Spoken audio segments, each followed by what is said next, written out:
Oi, oi, gente. Estamos aqui na sétima edição do Festival Afrofuturismo na Casa Vale do Dendê. Acabamos de sair da mesa Como a IA Transforma o Seu Negócio e estamos com duas pessoas maravilhosas, onde a gente discutiu muito sobre os processos da IA, que é Felipe Aragão e Bruno Zambelli.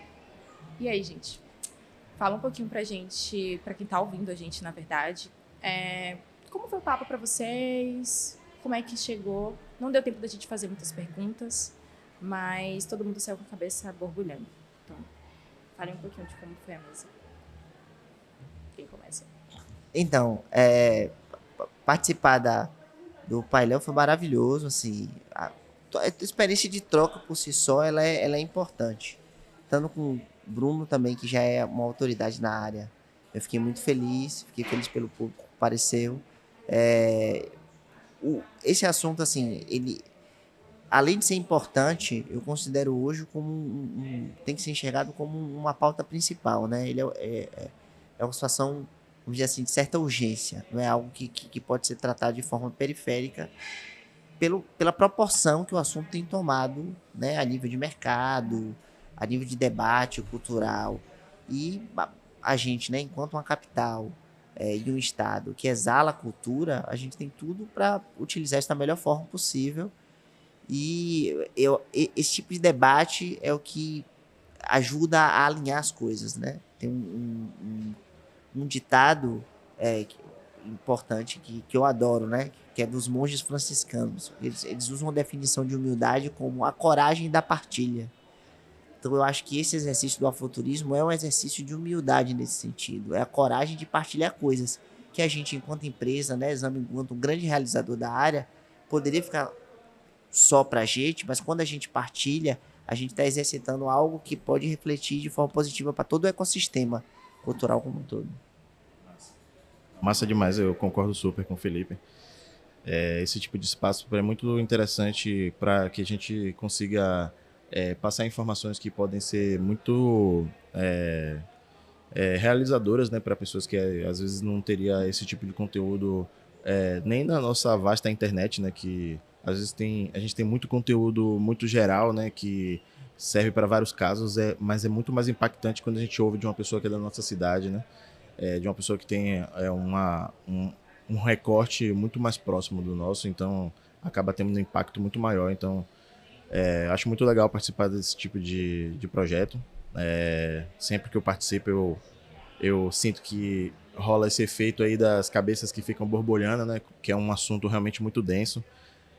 Eu tento sempre ali passar o possível dentro desse espaço que é curto, né, para falar tudo que se precisa, mas eu gosto muito de trazer essas provocações, né, que é a inteligência artificial generativa, ela chegou, né, a gente tá usando aí, eu e Felipe há um tempo, e quando a gente vai para esse tipo de espaço, a gente percebe que, na verdade, não tem tanta gente assim, né, que está inteirada com esse tipo de informação. Então, acho que eu acredito que o Felipe também concorda comigo que é um momento muito legal, assim, muito realizador para a gente poder compartilhar esse tipo de informação. Então, a gente poderia dizer que um pouco do que foi a mesa foi a gente falar de um futuro que já é presente, né? A gente falou em alguns momentos, né? Citamos materiais feitos por IA há 2, 3 anos atrás e o quão isso se transformou em pouquíssimo tempo. E aí, eu acho que para a gente fazer um apanhado, talvez um resuminho do que foi a mesa, a gente pode pegar o gancho da pergunta, né? Que é como um empreendedor, um artista, ele pode começar a pensar a inserir a IA dentro desse processo de trabalho, né? O famoso workflow, assim. Qual talvez seria um primeiro passo, talvez, né, para quem está ouvindo a gente? E eu acho que vocês podem talvez falar isso atrelado ao que a gente conversou um pouco antes, que é sobre a história de vocês, né? Um pouco trazendo também como vocês utilizam as ferramentas. A, a, eu acredito que uma das formas de você começar a incorporar IA na sua atividade é, é entender que a ação precede o resultado. Assim, você nunca vai saber o suficiente para começar. Você começa e vai aprendendo. Né? Essa é uma lógica que opera em basicamente muitas coisas, não vou arriscar dizer tudo que é, mas muitas coisas, né? Na música é assim, a gente vai lá, andar de bicicleta, você pode ver todo mundo andando a vida inteira, você não vai montar isso aí andando. A IA é a mesma coisa, você começa, pedala, pergunta, observa e vai entendendo como aquilo ali joga ao seu favor. Uma das coisas que, né, todo mundo que é entusiasta da IA fala é que a IA ela pode jogar ao seu favor. Então, assim, você entrar num jogo, né, de ganha-ganha, win-win, com algo que tenha a colaborar, você só tem a crescer. Dentro disso, você pode ter uma série de ações. Uma delas, como acontece também em qualquer coisa, é você ir atrás de pessoas que são referências no seu segmento. Então, por exemplo, como o Zamba é uma referência nacional para a utilização de IA, para o visual, pro conteúdo criativo, você tem em vários setores pessoas desse tipo. Então, esse trabalho de pesquisa e um trabalho de ação que é começar. Acho que um detalhezinho que eu gostaria de deixar a IA, quando você começa a usar, você começa a ver gaps. Essa é uma das coisas melhores. Em ela te propor e ela agilizar algumas coisas, você começa a identificar quais são as dores que são mais difíceis de sarar. E aí é uma das coisas onde está o ouro escondido. Totalmente. Não, total. Acho que o Felipe foi muito feliz aí na fala quando você percebe que aquilo tá te ajudando, né? Eu acho que esse é um efeito que quem tem mais experiência no mercado, ele passa por isso várias vezes, né? Eu acho que isso gera uma certa determinação, assim, né? De olhar para o futuro e conseguir enxergar qual vai ser o próximo passo ali das inovações que vão colaborar com o seu processo, né? Eu acho que é muito interessante a gente poder se sentir proprietário do que o mundo oferece a gente, né? Eu acho que a inteligência artificial ela veio com uma narrativa que ela causa muito medo, né? E esse medo ele encaixa muito bem no tipo de narrativa que mais gera diálogos e interações na internet hoje, né? Então, tipo, quanto mais polêmico, quanto mais interações se gera, e quanto mais interação, mais dinheiro também, né, se gera dentro dessa indústria. Então, eu acho que a gente não pode esquecer, né, de como foram as inovações tecnológicas que vieram antes, que sempre ali colaborando com o nosso processo, e a gente tem que se apropriar mesmo disso. E com coragem ali, né? E, enfim, falando sobre como foi para mim, assim, eu uso inteligência artificial generativa ali já tem uns 3 anos eu acho que talvez ser reconhecido como pioneiro hoje tem muito a ver com a primeira vez que eu olhei essa ferramenta, eu já olhei com olhos de algo que ia me ajudar, né? Ajudar no meu processo, né? Em algum momento isso ia acontecer, eu já sentia isso, né? Da primeira vez que eu usei, né? Eu sou um gerador de imagens, né? Eu sou um gerador não, mas um construtor, produtor de imagens em diversas áreas, né? Desde arte digital, ilustração, sou diretor de cena também, diretor de arte. Então eu estou ali operando em diversas áreas em que a construção de imagens ela é muito presente em todas as etapas, né? Na pré-produção, durante, no pós. Então, quando eu vi o potencial de uma ferramenta que poderia me entregar isso em menos tempo, mas que, de certa forma, ela estava respeitando ali o meu pedido, né? Tipo, ainda meio rudimentar, mas olhando para aquilo e imaginando como poderia ser quando estivesse maduro, eu percebi que a gente estava entrando numa era onde tudo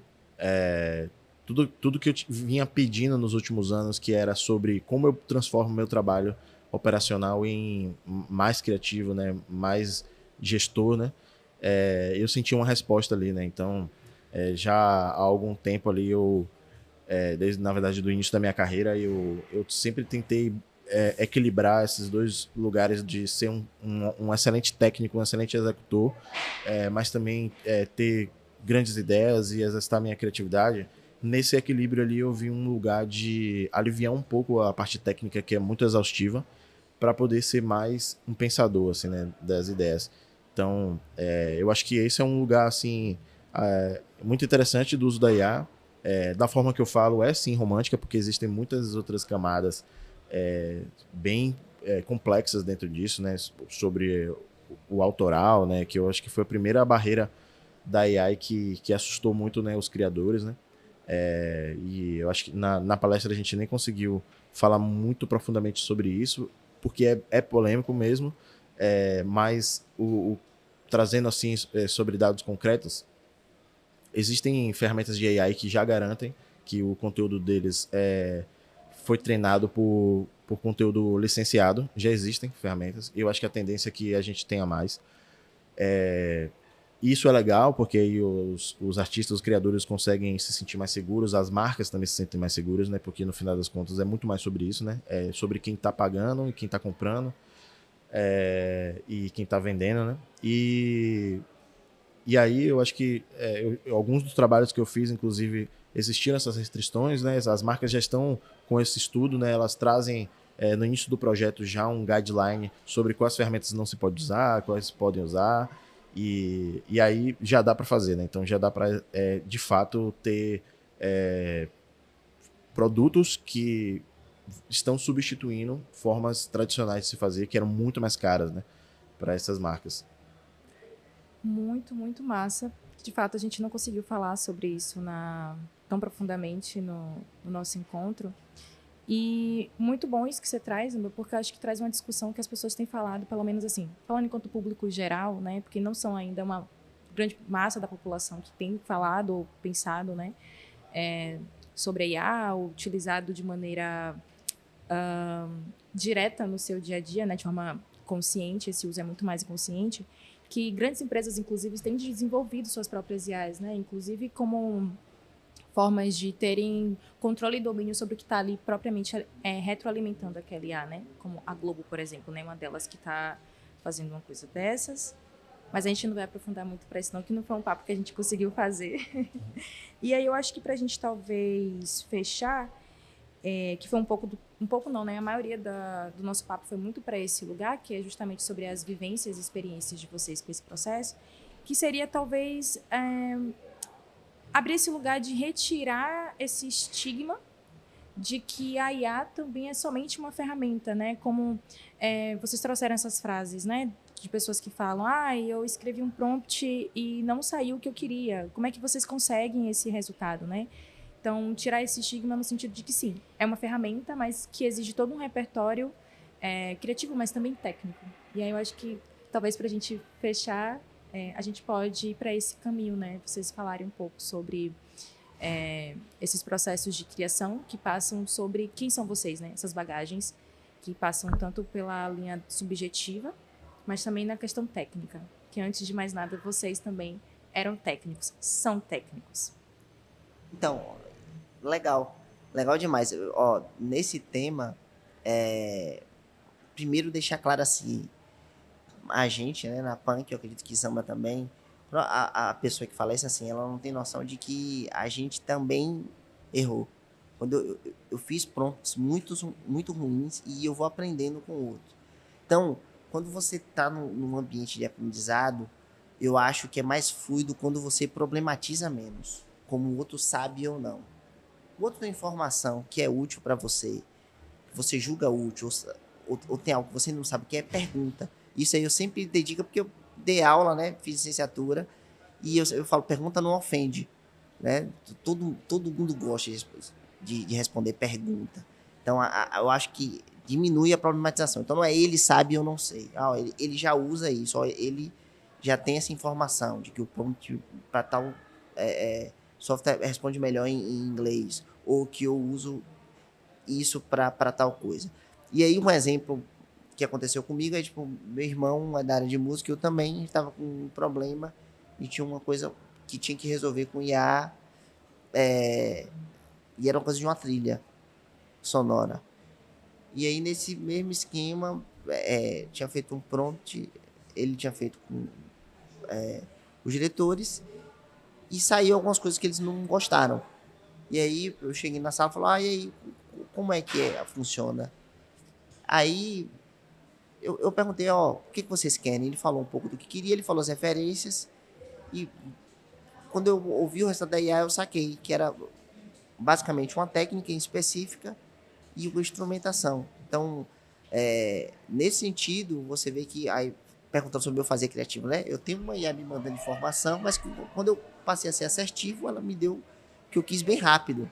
Era uma coisa, tipo assim, eu falei, vamos fazer não, isso aqui, um exemplo.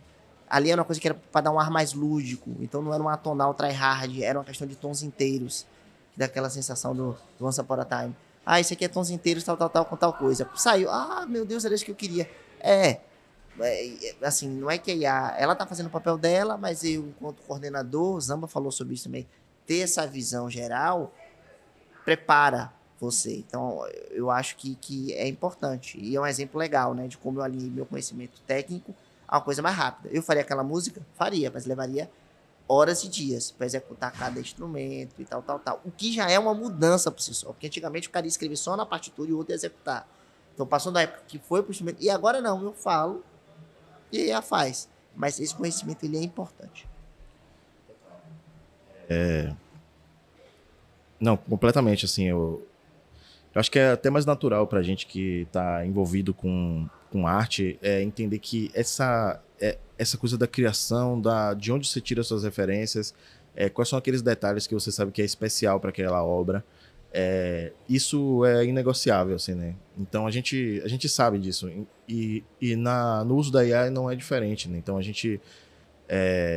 eu acho que existem dois comportamentos a partir disso, né? Eu acho que tem um artista que ele usa a AI, sente que ela não contemplou, né, esses detalhes e ela desiste, né? Porque ela acha que ela não tá pronto, não é boa o suficiente, ou que ela não entendeu como chega lá, né? Mas tem o artista que olha para aquilo e entende que se trata de uma máquina tentando simular um comportamento humano, né? Um pensamento humano, e entende que se ela está tentando simular um pensamento humano, o que é que eu preciso fazer para que ela me entenda, né? É um diálogo, né? Então você precisa entender quais são as limitações da comunicação daquela ferramenta, né? Por que ela não entende exatamente aquilo que você falou, e aí você vai entrando num universo que tem respostas, né? Porque um exemplo muito simples, assim, por exemplo, no ChatGPT, se você pede na mesma pedida, se você pede muita coisa, ela tende a reduzir as respostas, né? Por quê? Porque ela tem um limite de caracteres. É super simples isso, né? Tipo assim, então você vai lá e faz 20 perguntas de uma vez. Aí ela tem uma limitação de caracteres, então ela vai te dar todas as respostas simplificadas. Mas se você faz uma de cada vez, ela usa todo o potencial de caracteres para cada resposta que ela tem para dar uma resposta mais madura. Então é um movimento muito simples que você pode fazer. As ferramentas de geração de imagem é a mesma coisa. Em vez de você pedir todas as coisas que você faria, que às vezes você duraria um mês para fazer se você fosse fazer no método artesanal, você não pede de vez, você pede por camadas. Você pede uma coisa, depois pede outra, e você usa todo o potencial dela, que é limitado para cada geração, para uma única coisa. Então você vai fazendo esse processo que o Sudeste chama de chamar de craft, né? Essa coisa de você dar camadas, né, para construção de uma peça. Você pode fragmentar também, né? E aí eu quero trazer um relato engraçado, assim, que eu tive. Eu tenho um projeto de treinamento que eu faço, né? Que já teve alguns formatos, já teve formato de oficina. E o último que eu fiz foi uma imersão online de 3 dias, né? Que foi uma maratona de imersões, na verdade. Foram 3 dias, assim, intensos, assim, falando sobre AI. Foi massa, assim. A gente teve 2 turmas, cada uma com 25 pessoas. E aí era uma composição muito interessante. Tinha gente que nunca tinha mexido, tinha gente que mexia, mas queria aprender mais, tinha gente de pós-produção, tinha gente de trabalhava mais no set, diretores de arte, ilustradores, animadores, gente de produção executiva também. E aí tinha uma pessoa em especial que ela nem ligou a câmera, assim, foi engraçado, porque ela falou assim, eu trabalho com arte, né, e tal, ela sou ilustradora. A pessoa nem ligou a câmera, eu pensei assim, ela tá vindo aqui para me testar. Mas aí foi interessante porque ela no início, ela se apresentou e tal. No final da aula, ela trouxe uma fala muito legal, assim, que ela falou assim, Zamba, eu não imaginava o quanto se pode ser criativo usando AI. Tipo, porque não é mais sobre apenas o prompt. você tem uma cadeia de processos, de coisas que você consegue integrar, de misturar outras ferramentas. É um universo novo mesmo, assim, sabe? Tipo, de exploração, que é muito legal, assim, sacou? E eu me sinto muito contemplado nessa coisa do ofício de artista, assim, né? Usando AI, porque você consegue usar tantas técnicas e navegar por um lugar tão novo, assim, de comunicação e interpretação dessas máquinas, que para mim é uma nova forma de sentir esse prazer de criar, né? Que massa, massa demais. De novo, saindo da mesa com a mente borbulhando. Não sei como é que a gente está de tempo aqui. Já encerrou? Precisa de algo para encerrar? Para encerrar? Ok. É isso, gente. Então ficamos por aqui. Na 7ª edição da Vale do Dendê. Muita coisa para rolar. Valeu, gente.